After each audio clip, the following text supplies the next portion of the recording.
Hello दोस्तों, इस घड़ी सुबह के 6 बजे और इस घड़ी हम पूरा फुल सेटअप में हैं। तो तोहरे मन के एक गाना सुना चाहला। अगर गाना तोहरे मन के बढ़िया लगी तो वीडियो को लाइक सब्सक्राइब एवं शेयर करके दया करी, है ना। और तोहरे मन के ये भी बता कि स्केल कौन सा है, और तोहरे मन के कमेंट में ये बता कि गाना कौन सा है और कैसे लागला। अगर बढ़िया लगी तो किचकिचा के लाइक शेयर कमेंट करो, तोरे मैंने सुनो और वीडियो के बताओ कि वीडियो कैसे लगला। तो इसके हम आओ पहले एक बार दिखाओ कि कौन सा स्केल है और कौन सा गाना बाजी। गाना में तो की दिखी और स्केल तोरे के हम पूरा हैवी वाला दिखाए। तो आओ तोरे के इस वीडियो हम अपन कीबोर्ड के चालू करके तोरे के दिखाएगा कि स्केल कौन है। तो इस घड़ी हम अपन कीबोर्ड में ही तो कीबोर्ड में तोहरे मन के हम बताइला कि ई माइनर स्केल है। तो ई माइनर स्केल में कौन कौन नोट आवेला ओके पहले जानो, ओकर बाद हम गाना के देखो, है ना। तो ई माइनर स्केल में पहला रूट नोट आवा है, वो है ये हमार रूट नोट है। और स्केल ये हो गया तोर कोड पहला तीसरा और पांचवा, ये तीनों मिलके ई माइनर कोड बन जाएगा। ई माइनर कोड अब हर एक नोट और स्केल करना, नोट करना और स्केल जाना, है ना। तो देखो E F sharp ji A B C फिर डी फिर ई डी सी फिर ये हो गया तोर बी ए जी एफ शार्प और वापस ई, ये तीनों मिलके ई माइनर कोड बन जाए। देखा ई तीनों के दबाव न, ई तीनों के तो थोड़ा ई माइनर कोड बने, है ना। पहला कोड, फिर दूसरा कोड ये डी, है ना। फिर तीसरा कोड सी, है ना। ये 3 कोड बने, है ना। अगर फैमिली कोड भी होला तो अभी कोई ज़्यादा देखा तो हमारे देखा वीडियो लंबा। तो आओ हम अब गाना के देखो कि गाना कैसन चलेगा।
तोरे मन के हम अभी बता लें कि ई माइनर स्केल में है गाना और ई गाना कौन सा है और कैसे लगला और कितना मजा आला। तोरे मन कमेंट में जरूर बताए, और वीडियो तोरे मन के अच्छा लगला तो वीडियो को लाइक शेयर कमेंट करा, है ना। और आवाज़ तो उनके बारीकी से एक नोट से बताओ कि गाना कौन सा है और गाना बढ़िया लगला तोरे मन अपन कीबोर्ड में बजाओ और सीखो और इस गाना के तोरे मन खूब मजा करो, खूब मेहनत करो। बताओ हम देर ना करते हुए बारीकी से धीरे धीरे करके बताओ और के तो फास्ट में प्रैक्टिस करो, है ना। ठीक है, हाँ। बताओ हम कीबोर्ड में वापस जाएगा।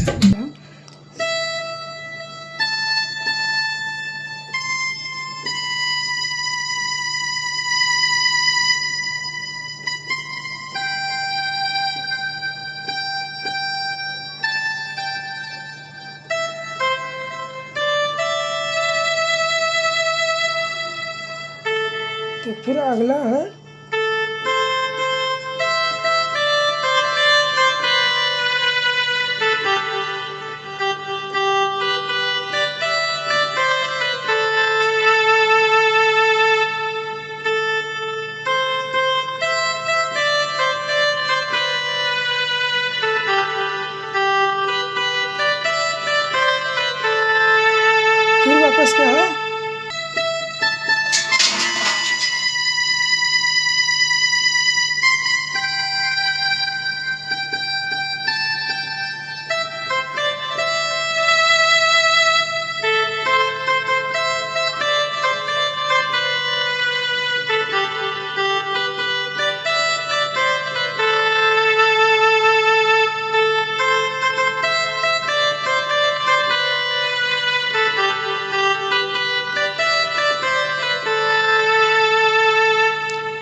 ईमान ये गाना तोरे के कैसन लागला तो कमेंट में बताओ। अगर वीडियो तोरे के अच्छा लागला कि स्केल जानला है ना, कौन सा स्केल है, कौन सा स्केल कौन सा का नोट कर नाम है उनके तोरे मन जान गेला तो वीडियो को लाइक कमेंट शेयर करिए। अगर नहीं भी समझ में आला तो वीडियो को डिस्क्रिप्शन में ये वीडियो में जरूर कमेंट करो कि हमरा के ठीक से समझ में नहीं आला तो फिर से बना के बता तो फिर से वापस से गाना फिर एक बार रिपीट करो। अगर तोरे कमेंट नहीं आला तो फिर न्यू दूसरा गाना फिर वापस है ना। तो तोरे मन के ये वीडियो अगर बढ़िया लगला तो वीडियो को लाइक शेयर और सब्सक्राइब करना अटन करो है ना। ये गाना कौन सा रहा ये तोरे मन के बता के और आगे के बोल हम तोरे मन के नहीं बता। तोरे मन गाना निकाला और खुद से बतावा और वीडियो डाला, हम भी तोरे को वीडियो के देखा और सपोर्ट करेंगे। तब तक के लिए थैंक यू।